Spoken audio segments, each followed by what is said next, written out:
आज के हमारे आधुनिक विज्ञान ने कितनी तरक्की कर ली है, लेकिन अभी तक यह पता नहीं लगा पाया कि संसार को बनाया किसने है, संसार में मनुष्य कैसे आया और किस तरह इस दुनिया की धीरे धीरे रचना हुई है। यह सवाल हमेशा से हमारे मन में आता रहा है। इसका उत्तर हमें कई धार्मिक पुस्तकें और हमारा आज का आधुनिक विज्ञान देने की कोशिश करता रहा है, लेकिन आखिर सच्चाई क्या है, चलिए जानते हैं इस वीडियो में। इस वीडियो में बताई गई जानकारी इंटरनेट के माध्यम से इकट्ठी की गई है। लाइमलाइट वर्ल्ड इन सब का समर्थन नहीं करता है। इस वीडियो का उद्देश्य किसी की धार्मिक भावनाओं को ठेस पहुंचाना नहीं है, बल्कि केवल आपको जानकारी देना है। अगर फिर भी किसी की धार्मिक भावनाएं आहत होती हैं तो लाइमलाइट वर्ल्ड उनसे माफी मांगता है। हिंदू मान्यताओं के अनुसार हमारे संसार को ईश्वर ने ही बनाया है, लेकिन एक युग के बाद किस तरह से मनुष्य जाति का जन्म हुआ और कैसे इस जाति ने धरती पर अपने रहन सहन का तरीका बनाया, यह एक अहम सवाल है। लेकिन वो कौन था जो मानव जाति को इस संसार में लाया? लेकिन इन सब बातों से ऊपर एक और सवाल यह है कि आखिरकार पहला मनुष्य कौन था, वो कहां से आया और उसे बनाने वाला यानी कि उसका रचयिता कौन था? उसका इस संसार में आना और किस समय पर आना, यह सभी कुछ ऐसे सवाल हैं जिनका जवाब हर मनुष्य जानना चाहता है, क्योंकि हमारा आधार केवल वही एक मनुष्य है जिसकी बदौलत इस विशाल जाति का जन्म हुआ। अगर हम हिंदू धर्म के पुराणों की बात माने तो सबसे पहले जन्म लेने वाला मनुष्य मनु था। लेकिन अगर हम बात करें पश्चिमी सभ्यता की, तो पश्चिमी सभ्यता के अनुसार एडम इस दुनिया में आने वाला पहला मानव था, जिसके बाद ही मनुष्य जाति का आरंभ हुआ। लेकिन इन्हें बनाने वाला कौन था, यह भी अब तक एक क्वेश्चन मार्क ही रहा है। एक पौराणिक कथा के अनुसार मनु की रचना स्वयं भगवान ब्रह्मा ने की थी। कहा जाता है कि मानव संसार की रचना के लिए भगवान ब्रह्मा द्वारा दो लोगों को बनाया गया था, एक पुरुष और एक स्त्री। मानव संसार को आगे बढ़ाने के लिए ब्रह्मा के लिए यह जरूरी था कि वे पुरुष के साथ स्त्री की भी रचना करें। भगवान ब्रह्मा द्वारा बनाए गए पुरुष थे मनु और स्त्री थी शतरूपा। आज हमारी सांसारिक दुनिया में जितने भी लोग मौजूद हैं, यह सभी मनु से उत्पन्न हुए हैं।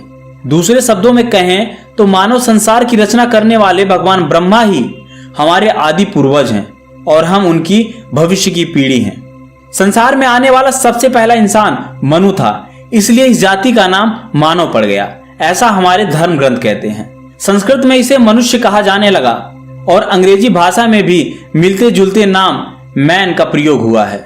यह सभी नाम पहले मनुष्य यानी मनु से ही जुड़े हुए हैं।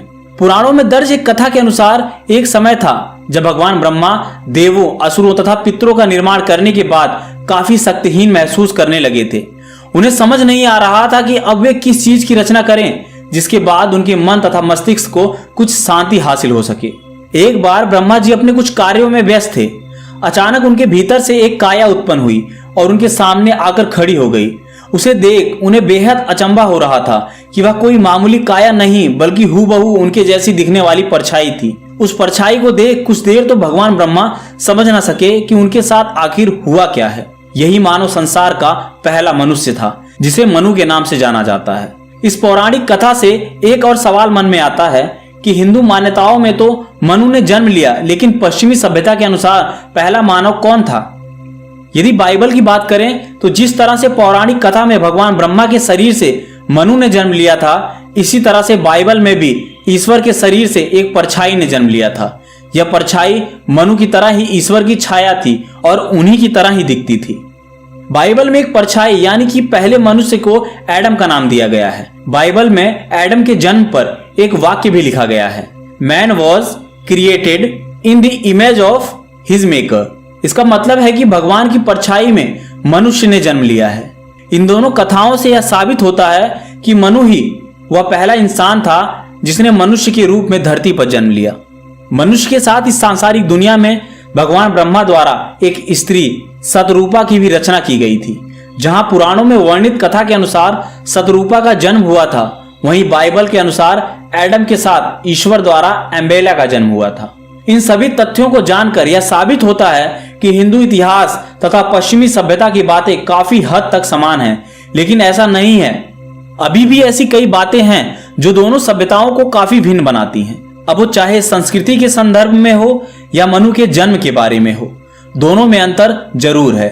लेकिन कैसे, आइए जानने की कोशिश करते हैं।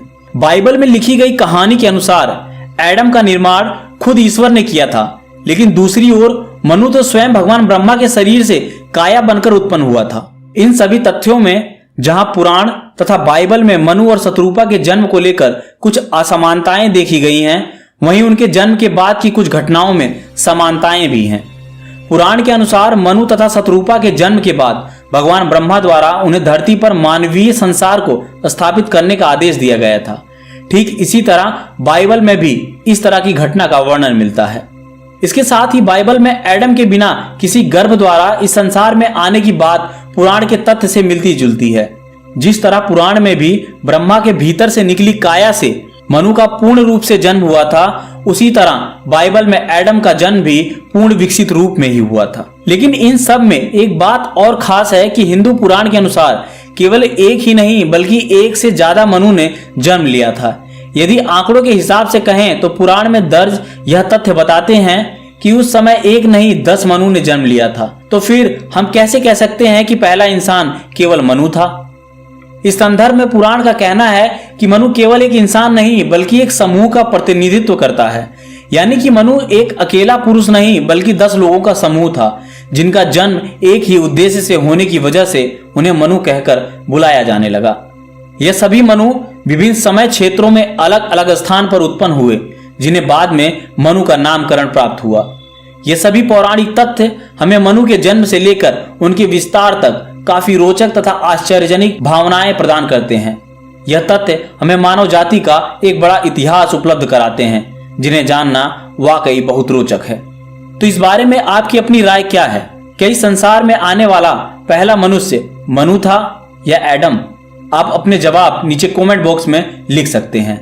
आशा करता हूं आपको वीडियो पसंद आया होगा।